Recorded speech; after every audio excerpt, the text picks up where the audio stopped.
ৰূপহীহাটৰ গৰাজানৰ চাৰিক হত্যাকাণ্ডৰ ঘটনাৰ বুজ ল'বলৈ উপস্থিত হয় ৰূপহীহাটৰ বিধায়ক নুৰুল হুদা। 4 দিন পূৰ্বে গৰাজানৰ গুৰুধৰ চৰকাৰ পৰিয়ালৰ 3জন লোকৰ সৈতে নগাঁও অনুপম সূত্ৰধৰক হানি-খুচি হত্যা কৰি পেলাই থৈছিল ঘৰৰ ভিতৰতে। আজি 4 দিন উকলি যোৱাৰ পিছতো এজনো দোষীক চিনাক্ত কৰিব পৰা নাই আৰক্ষীয়ে। 4 দিন ধৰি আৰক্ষী তদন্ত প্ৰক্ৰিয়া ক্ষিপ্ৰতাৰে চলাই গৈছে যদিও এতিয়াও উলিয়াব পৰা নাই হত্যাকাৰীৰ সংসূত্ৰ। দেওবাৰে বিশেষ আৰক্ষী সঞ্চালক প্ৰধান হৰমিত সিং উপস্থিত হৈ SIT টীম গঠন কৰিবলৈ নিৰ্দেশ দিয়ে। প্ৰাপ্ত খবৰ অনুসৰি বিশেষ আৰক্ষী সঞ্চালকগৰাকীৰ নিৰ্দেশ মৰ্মে নগাঁও জিলা অপৰাধ শাখাৰ অতিৰিক্ত আৰক্ষী অধীক্ষক জয়ন্ত বৰুৱা, সহকাৰী আৰক্ষী অধীক্ষক কলিয়াবৰ মহকুমা আৰক্ষী বিষয়া শ্যামন্ত শৰ্মা আৰু ৰূপহীহাট আৰক্ষী বিষয়া সঞ্জিত ৰয়ক লৈ গঠন কৰিলে SIT। সোমবাৰে দিনৰ ভাগত গুৰুধৰ চৰকাৰ ঘৰৰ ওচৰত থকা পুখুৰীত SDRF বাহিনীও চলাই অভিযান। বিধায়ক নুৰুল হুদাৰ আহ্বান ৰাজ্যৰ গৃহ বিভাগৰ দায়িত্বত থকা মুখ্যমন্ত্ৰী আৰু আৰক্ষী সঞ্চালক প্ৰধানে বিষয়টো তদন্ত কৰি দোষীক কৰায়ত্ব কৰি নজিৰবিহীন দৃষ্টান্তমূলক শাস্তি প্ৰদান কৰিবলৈ দাবী জনাই বিদায় লয় নুৰুল হুদাই। আমাৰ ওচৰত কিছু মন্তব্য আছে, শুনাই ল'ব বিচাৰিছো। News desk report, Samaguri live.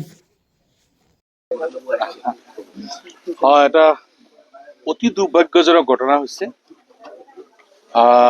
যোৱা 22 তাৰিখ দিনগত ৰাতি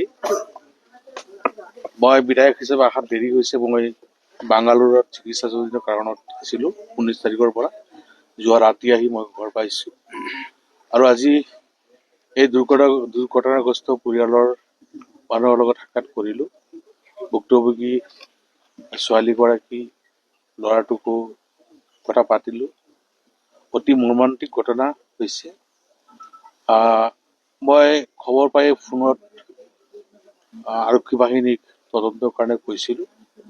আজিও মই এই গোটেইখিনি কথা তেওঁলোকৰ পৰা মই জানিলোঁ। আপোনালোকৰ চেনেলৰ জৰিয়তে মই অসমৰ মাননীয় গৃহমন্ত্ৰীৰ দায়িত্বত থকা মুখ্যমন্ত্ৰী DIG মই অনুৰোধ জনাম যে এই ঘটনাৰ খৰতকীয়া তদন্ত কৰি ইয়াৰ কালপিত তাক কৰায়ত্ব কৰি শাস্তিমূলক এনেকুৱা ব্যৱস্থা কৰিব লাগে যিটো মানে নজিৰবিহীন, যেনেকৈ নজিৰবিহীন ঘটনা কৰিছে আৰু ঠিক অপৰাধীক এই নজিৰবিহীনভাৱে শাস্তি প্ৰদান কৰিব লাগে। মই আজিও মই কথা পাতিছোঁ আৰক্ষী প্ৰশাসনৰ লগত। আৰক্ষী প্ৰশাসন তেওঁলোকে চেষ্টা কৰি আছে দোষীক উলিয়াবৰ কাৰণে, বিভিন্ন ধৰণৰ প্ৰচেষ্টা অব্যাহত ৰাখিছে। গতিকে মই এতিয়া আকৌ কথা পাতিম। গতিকে মুখ্যমন্ত্ৰী মহোদয়কো মই ব্যক্তিগতভাৱে লগ পাইও মই তেখেতক আৰ্জি দিম, যিহেতু তেখেত গৃহমন্ত্ৰীৰ দায়িত্বত আছে।